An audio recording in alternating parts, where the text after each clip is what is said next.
बहुत समय पहले की बात है। उत्तर दिशा में सूर्यगढ़ नाम का एक समृद्ध राज्य था। ऊंचे ऊंचे महल, चौड़ी सड़कें, रंग बिरंगे बाजार और खुशहाल प्रजा, सब कुछ वैसा ही था जैसा एक आदर्श राज्य में होना चाहिए। सूर्यगढ़ का राजा वीरसेन न्यायप्रिय था, पर उसके मन में एक कमी थी। उसे अपने वैभव पर बहुत घमंड था। राजा को लगता था कि राज सिंहासन पर बैठते ही मनुष्य विशेष हो जाता है। साधारण लोगों की मेहनत, उनकी बुद्धि और उनके सपनों को वो उतना महत्व नहीं देता था। इसी राज्य में महल से दूर एक छोटी सी गली में रहता था एक मोची। नाम था रामू। रामू रोज सुबह सूरज निकलने से पहले उठता, अपनी छोटी सी दुकान खोलता और पूरे मन से जूते सिलता। रामू गरीब था, लेकिन ईमानदार, धैर्यवान और खुशमिजाज था। उसकी मुस्कान में ऐसी सच्चाई थी कि जो भी उसकी दुकान पर आता, खाली मन लेकर नहीं लौटता। वो जूते सिलते सिलते जीवन की बातें करता, बच्चों को पढ़ने की प्रेरणा देता और बड़ों को धैर्य रखने की सीख। एक दिन राजा वीरसेन ने अपने मंत्रियों से कहा, मुझे ये जानना है कि मेरी प्रजा वास्तव में कैसी है। क्या लोग मेहनत को समझते हैं या केवल भाग्य को दोष देते हैं? मंत्री चुप रहे। तब एक वृद्ध मंत्री बोला, महाराज, यदि आप सच जानना चाहते हैं तो साधारण वेश में नगर भ्रमण कीजिए। राजा ने यही किया। अगले दिन वो साधारण कपड़ों में महल से बाहर निकला। चलते चलते वो रामू की मोची की दुकान तक पहुंचा। रामू ने राजा को पहचान नहीं पाया।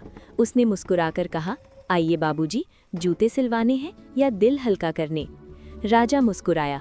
पहली बार किसी ने उससे ऐसे बात की थी। राजा बोला, जूते तो ठीक हैं, पर बताओ तुम इतना खुश कैसे रहते हो?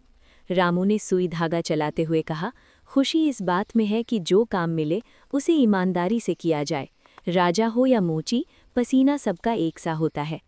राजा चुप हो गया। कुछ दिनों बाद राज्य पर संकट आ पड़ा। पड़ोसी राज्य ने आक्रमण कर दिया। युद्ध की तैयारियां होने लगी। इसी अफरा तफरी में राजमहल में आग लग गई। राजा को सुरक्षित निकाल लिया गया, लेकिन भ्रम में एक बड़ा हादसा हो गया। राजा और रामू की पहचान बदल गई।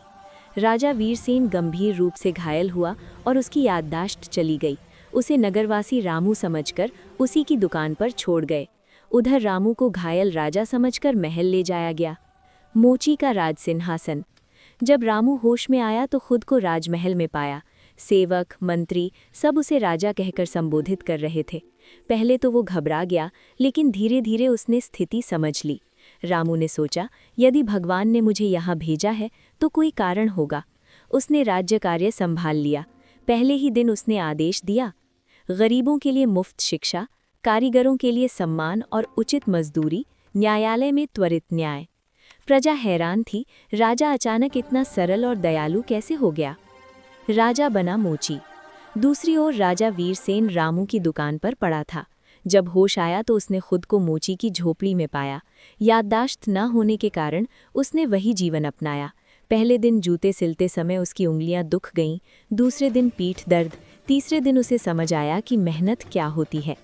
रामू की पत्नी ने कहा, मेहनत से मत घबराओ, ईमानदारी से किया काम कभी छोटा नहीं होता। इन शब्दों ने राजा के मन में गहरी छाप छोड़ी।